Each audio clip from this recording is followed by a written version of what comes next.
A maioria das pessoas acham que dado pessoal é somente nome, telefone e CPF.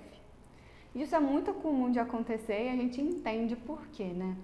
Afinal de contas, as situações mais comuns aí do nosso cotidiano são ligações de telemarketing, querendo te vender produtos e serviços que você não tem o menor interesse, e também aquelas fraudes, né? Com contratação utilizando o seu CPF e o seu nome, normalmente de produtos ligados à internet ou telefonia, onde eles vão lá, utilizam os seus dados para contratar esse serviço para um outro endereço que não é o seu, e você só vai descobrir que isso aconteceu quando você percebe que seu nome ficou negativado, não é mesmo? Então, assim, essas situações são as que acontecem com basicamente todo mundo, ou isso já aconteceu com você, ou você tem alguém muito próximo de você com quem essa situação já aconteceu.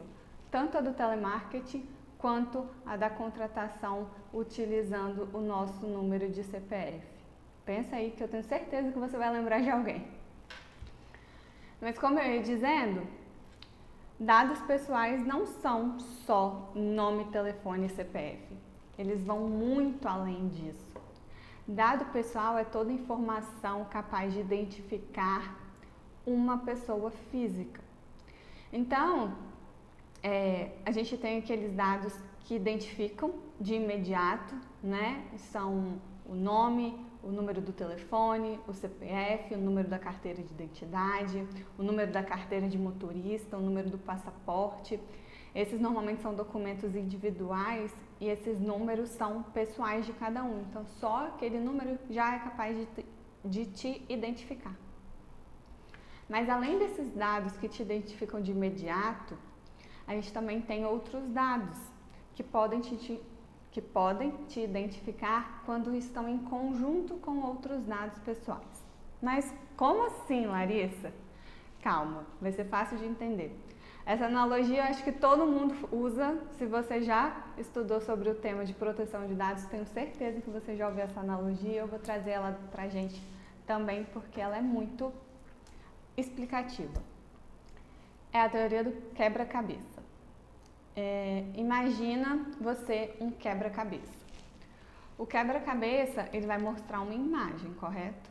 Mas quando as peças estão separadas, se você pega uma peça única em separado do quebra-cabeça, você não consegue identificar qual é a imagem que ela vai formar. Só se for aqueles quebra-cabeças enormes de criança, né? Aí não serve, porque a peça é muito grande, já mostra praticamente tudo. Pensa naqueles quebra-cabeças minúsculos lá de mais de 1000 peças. Aquele quebra-cabeça. Se você pegar uma pecinha daquela, você provavelmente não vai saber o que aquilo ali vai formar. Às vezes é uma peça que tem uma cor única. Então, o dado pessoal é mais ou menos isso. Ele é um dado sozinho, não identifica ninguém.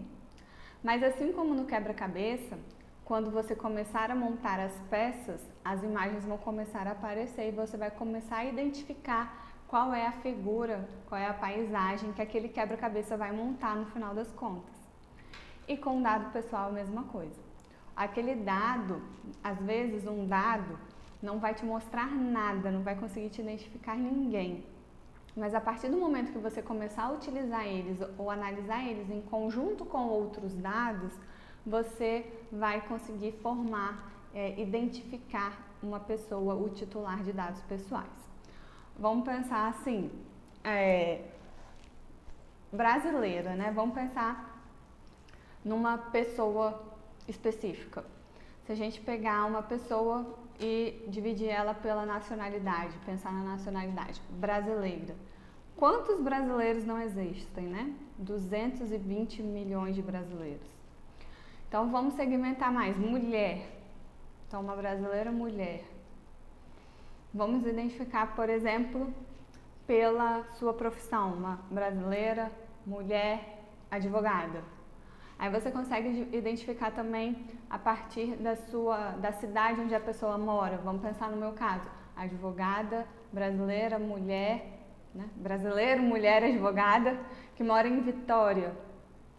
Aí a quantidade de pessoas que têm essas características que tem esses dados vão diminuindo e você vai diminuindo até você conseguir identificar o titular de dados, aquela pessoa determinada.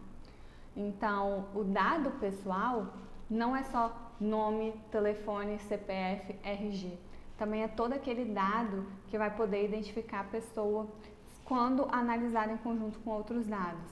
Então, entra aí até mesmo o número do sapato do calçado que você usa, se é 36, 37, 40, 42.